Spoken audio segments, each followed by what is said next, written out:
Hey everybody, I'm Stacy and I want to show you a trick that I do on how to make thieves hand wipes.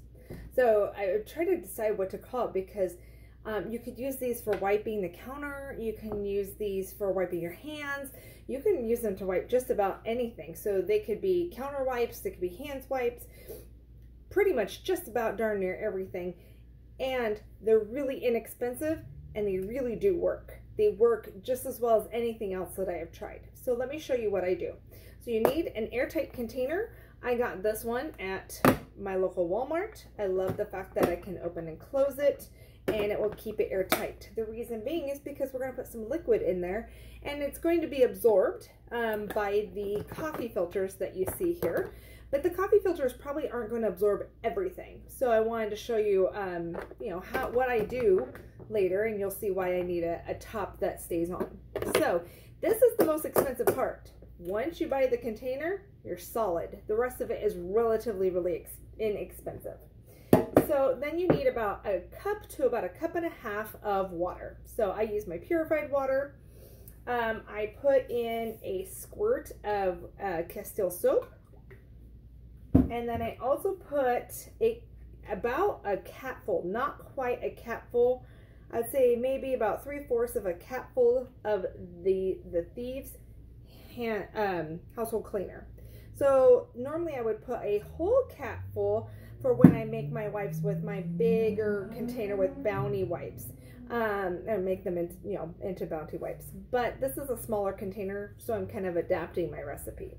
So I throw that in there. And this is the cleaner that I use to clean everything. Everything in my classroom, everything at home. It's like a one-stop shop cleaner. I can turn this into a scrub. That's for another video at another time. So I'm gonna grab out my spoon, just kind of give it a little swirl. And then I'm gonna add a couple of drops of purification. Why? Because these are going into my classroom. That's enough said. So purification just kind of gives it an added little oomph. This is definitely not a mandatory necessary thing, but I'm going to let the name of the oil just kind of just do its own explaining on what it does and how it helps with my 6th, 7th, and 8th graders. I teach 6th, 7th, and 8th grade math and science. So my filters. Filters I have already pulled apart from each other because when the kids come into the classroom, I want to be able to just hand one. And when I've used this before and I haven't pulled them fully apart, it's kind of, I'm sitting there digging at them. So I don't want to do that. They're pre-pulled apart. That actually takes more time than anything else. And then that's just it. I pour this in. Wham, bam, thank you. Yep, and of course now I'm making a huge mess all over my feet. So I just kind of try to pour it around, try to get the outsides, and of course the middle because there's more in the middle than anything, and it's starting to seep through. The only thing I would say that is negative about this is I would not be able to use this like right now. I probably could, but not, I don't know that you can see it, but there is a lot of liquid right there that needs to soak in, and that's okay. So I am actually pre-making this because I am going to an event that we need to be able to have hand wipes for. There you go.